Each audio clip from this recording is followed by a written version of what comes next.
Now the drag queens aren't just happy with reading books to small children about changing their gender, the drag queens themselves are identifying as children.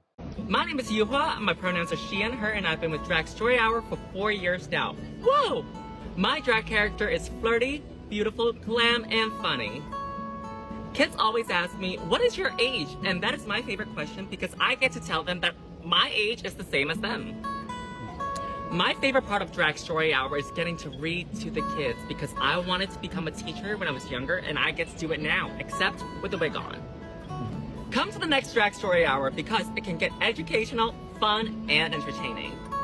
Of course, this isn't the first person who identifies as trans age. Many of you may have seen this 6-year-old girl. Why, hello. Welcome to Stephanie's Playtime. I hope my little sockets have been good. We have an adventure for you. Come on in and see what we found. In my mind, I'm a girl. I was never allowed to be a little girl. So I'm filling that tank of little girl experiences. You've probably noticed there's a lot of people worried about their safety because I identify as a 6-year-old. Well, guess what? It doesn't matter. Now, you might think that this carbon-based life form that identifies as a 6-year-old girl is just trolling, but they're not. Melanie, it's Stephanie. Will you wake up for our friends and practice your piano? Hi, Stephanie. I love playing piano. Thank you. And according to liberalism today, we're supposed to respect a person's pronouns and their individual unique identity. So you've made your bed, liberals. Now lie in it. This is a 6-year-old girl. And this is a 9-year-old boy, another trans age person whose identity must be respected, who was arrested for assaulting 2 young girls ages 6 and 8. This is the kind of person who insists on reading young children books at Drag Queen Story Hour at the local library. Like the Houston Public Library, which admitted that a registered child sex offender was one of the drag queens who read the books to the children at their drag queen story time. Surprisingly, there is at least one drag queen on planet Earth who has spoken out against this practice, who goes by the name Kitty Demure. What in the hell has a drag queen ever done to make you have so much respect for them and admire them so much? Other than put on makeup and jump on the floor and writhe around and do sexual things on stage. I have absolutely no idea why you would want that to influence your child. Would you want a stripper or a porn star to influence your child? It makes no sense at all. A drag queen performs in a nightclub for adults. There is a lot of filth that goes on, a lot of sexual stuff that goes on. And backstage, there's a lot of nudity, sex, and drugs. Okay? So I don't think that this is an avenue you would want your child to explore. That's a very good point, sir. And I'm sure that CPAC will invite him to come and speak at their conference next year to show how inclusive they are. Did you see this clip of Matt Schlapp, the founder and leader of CPAC? Just yes or no. Should gay men be allowed to adopt young boys? Oh boy, you know, I don't even know what does our church fight those positions, and I don't know what the policy position is of the church. I just don't know if it's right or wrong. I mean, do you consider 2 gay men who have children, whether they've gotten them through IVF or rent-a-womb or whatever it is, do you consider that a family? Yes. You do? Yeah.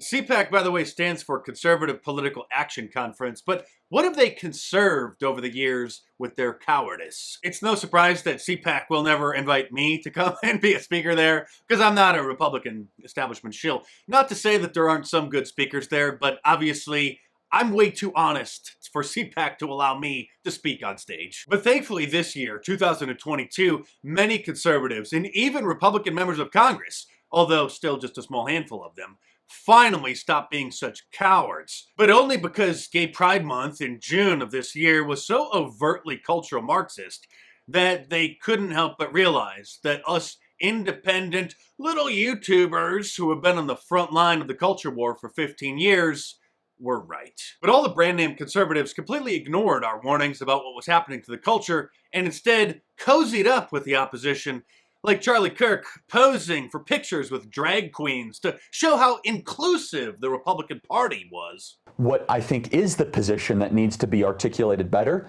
is I have no problem with, gay marriage, whatever. I think it's cool you're married. I think it's great and you should have all the same tax benefits, adopt children. It's great. The Libs of TikTok Twitter account has done a fantastic job showing what it is that's happening inside classrooms across the country this year. And after the Washington Post did their expose doxing the woman who runs the account, trying to get it banned, then it only probably doubled in size. But the account is on a 7-day suspension again, 1 day after the previous 7-day suspension had lifted. So Twitter is really trying to rack up the strikes against the account in order to justify banning it. So hopefully Elon Musk takes over Twitter. In case you haven't heard, he changed his mind again and is now saying that he will follow through with his deal. After he initially said that he was going to buy Twitter, he backed out of it because he realized that he was enemy number one. The Elon Musk fanboys, of course, said that that was because he was trying to negotiate a better deal, but that wasn't what it was. He realized that running a social media platform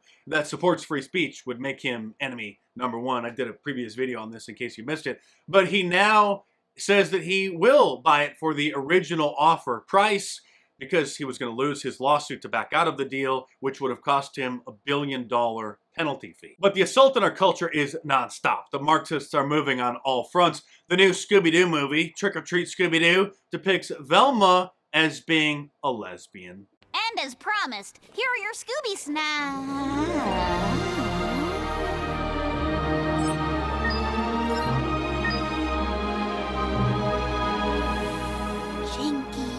And it looks like the new purple M&M is transgender or some kind of LGBTQ character.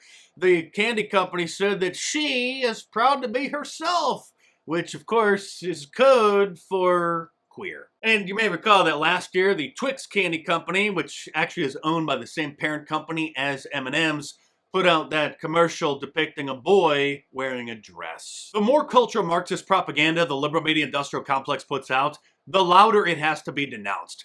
The days of conservatives and Christians cowering and capitulating to the left out of concern that they might try to stick certain labels on us are over. And to support my work, click the join button below the video to become a paid subscriber to my channel for $5 or $10 a month, or click the thanks button to leave a super thanks tip in the comments.